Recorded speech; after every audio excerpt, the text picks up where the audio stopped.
आजकल लोग क्या करते हैं, बाल छिला लिए, शिखाशीत सूत्र तोड़ लिए, आग जलाना बंद कर दिए, बोले हम सन्यासी। इस शब्द को समझ लीजिए, शिखंडी को, इस शब्द को अगर आप समझ गए, आप एक स्त्री को धन देते हैं, उसके बदले में आप उसकी शरीर लेते हैं। पत्नी में उसे शरीर देखना है। इसीलिए दुनिया के सारे पुरुष पीटे जाते हैं। 70 प्लस उम्र है, चैलेंज करते हैं, चुनौती। कोई 17 साल का लड़का उनको हरा नहीं सकता, ना तो कुश्ती में, ना दौड़ में, ना भाग में। मस्त शरीर। सदगुरु को देखिए, नाचते हुए मिलेंगे हमेशा।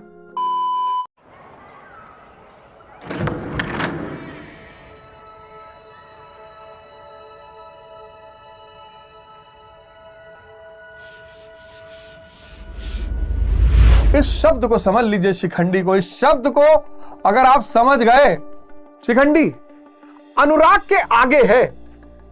अनुराग यानी अर्जुन और चैतन्य यानी श्री कृष्ण, इनके पीछे है। गुरु महाराज ने लिखा कि आजकल लोग क्या करते हैं, बाल छिला लिए, शिखाशीत सूत्र तोड़ लिए, आग जलाना बंद कर दिए, बोले हम सन्यासी।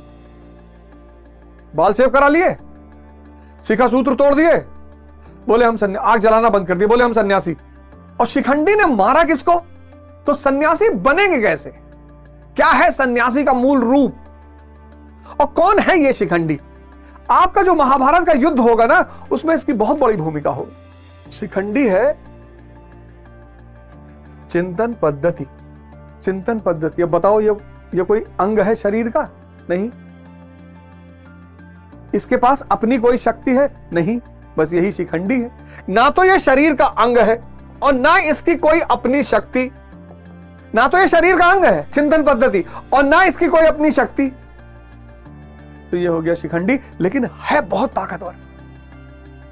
है बहुत ताकतवर। आज का जो मनुष्य है, आप देखो, बच्चा मस्त है, युवा व्यस्त है, और बुजुर्ग त्रस्त है। बच्चा मस्त है। क्यों बच्चा मस्त है?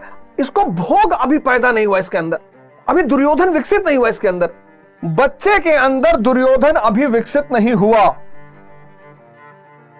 तभी तो हम कहते हैं बच्चे मन के सच्चे, बच्चा मस्त है।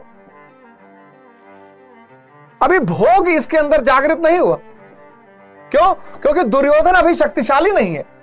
अभी ये बहुत प्रकृति में नहीं भाग रहा है, बाहर नहीं भाग रहा है।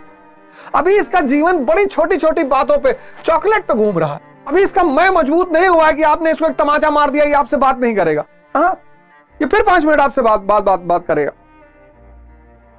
आप किसी बड़े आदमी को तमाचा मारिए, वो जीवन भर आपसे बात नहीं करेगा, क्योंकि मैं मजबूत हो गया है। बच्चों को क्यों सरल कहा गया? बच्चे मन के सच्चे, बच्चे परमात्मा का अवतार है, क्योंकि बच्चों में मैं ताकतवर नहीं होता। मैं यानी दुर्योधन। बच्चों में भोग अभी शक्तिशाली नहीं है। चॉकलेट। 4 बच्चे हैं, आप देखिए बाहर खेलते हुए पार्क में, बालू उठा उठा के ऊपर डाल रहे हैं, खाली बोतल सजा रहे हैं। माँ बाप डांट रहे कि अरे फेंक दे बोतल, खाली हो गई, कचरा है। उसी को सजा रहे हैं, उसी को जोड़ रहे हैं। ईंटों को जोड़ के घर बना रहे हैं। यहाँ जिनका घर बना हुआ कह रहे हैं यार ये घर ठीक है नहीं, इसमें टाइल्स नहीं बढ़िया लगा हुआ है। बच्चे की सरलता का आधार यह है क्योंकि उसमें दुर्योधन विकसित नहीं है। दुर्योधन यानी मैं। युवा का मैं विकसित हो गया, दुर्योधन विकसित हो गया है। अब इसको कुछ बनना है, और सिर्फ बनना नहीं है, अब इसको कुछ बनना है, और सिर्फ बनना नहीं है, भोगना भी है। बनने के बाद ना ये कुछ बन पाएगा ना कुछ भोग पाएगा, क्योंकि मैं की कोई अस्तित्व ही नहीं है। ये तो भ्रम है, माया। हां, अगर ये बनने का कसम खाए सेवा करने के लिए, तब तो इसका जीवन बदल जाएगा। आज बहुसंख्यक लोग क्यों परेशान है? बनना है फिर भोगना है।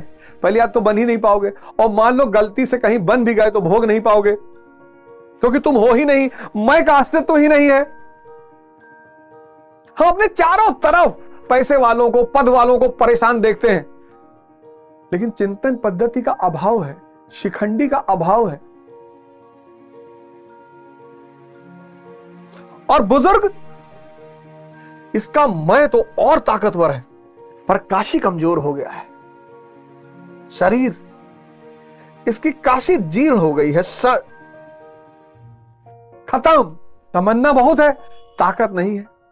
तो तमन्ना होए और ताकत ना होने से क्या फायदा हो गया? फ्रस्ट्रेशन पैदा हो गया, ये रोगों का शिकार हो जाता है, आईसीयू में पड़ा है, भुगत रहा है, यही नर्क है। अगर इस उम्र में 70 प्लस के बाद आपकी दृष्टि अच्छी है, आपका काया अच्छी है, 100 तक पहुंचते पहुंचते तो किसी की भी जीर्ण शीर्ण हो जाएगी। लेकिन अगर काशी खराब हो जाए, स्वामी करमवीर को देखिए, पुरकाशी में आश्रम है, पतंजलि आश्रम, 70 प्लस उम्र है, चैलेंज करते चुनौती कि कोई 17 साल का लड़का उनको हरा नहीं सकता, ना तो कुश्ती में, ना दौड़ में, ना भाग में, मस्त शरीर। सदगुरु को देखिए, नाचते हुए मिलेंगे हमेशा। चिंतन पद्धति खो गई। अर्जुन के आगे, चैतन्य के पीछे, सबको एक शिखंडी चाहिए। शिखंडी यानी चिंतन पद्धति।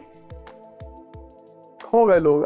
डाइवोर्स रेट देखो, व्यक्ति की मां से जो उसका संबंध है वो सिर्फ भाव से संबंध है, इसलिए व्यक्ति अपनी मां की शरीर पर ध्यान नहीं देता, छोटी है कि लंबी है कि काली है कि गोरी है कि नाक चिपटी है, और यह भाव उसको जीवन भर आनंदित रखता है।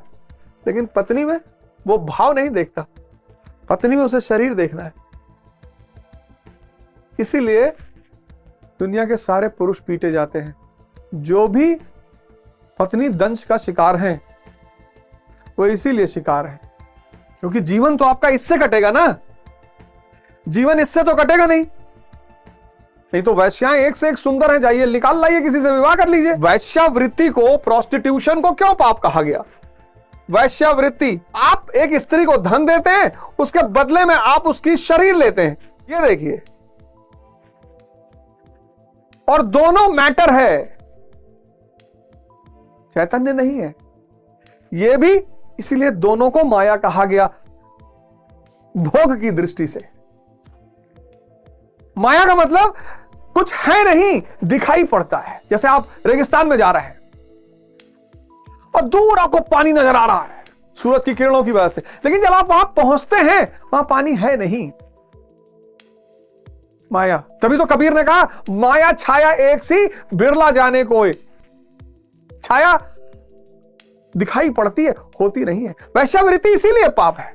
वस्तु देकर वस्तु खरीदा जा रहा है, क्योंकि चैतन्य आप खरीद नहीं सकते, चैतन्य का क्रय विक्रय हो नहीं सकता, और चैतन्य का सीधा संबंध भाव से है। भाव के भूखे हैं भगवान। जितने लोग पत्नी दंश के पीड़ित हैं, वो सिर्फ इसलिए पीड़ित हैं क्योंकि पत्नी को वो भोग करना चाहते हैं, और भोग भाव का नहीं हो सकता, भोग वस्तु का होगा। और शिखंडी मारेगा, यही शिखंडी मारेगा किसको? भीष्म को। गौर करिए, भीष्म यानी भ्रम। भीष्म को क्या है? इच्छा मृत्यु है। जिसके पास मर्सिडीज है उसको रोल्स रॉयस चाहिए, इच्छा। जिसके पास विला है उसको मैंशन चाहिए। जो करोड़पति है उसको अरबपति बनना है, चिंतन। संत का जीवन किस पे चलता है? जरूरतों पे। और मनुष्य जीवन किस पे जीता है? इच्छाओं पे।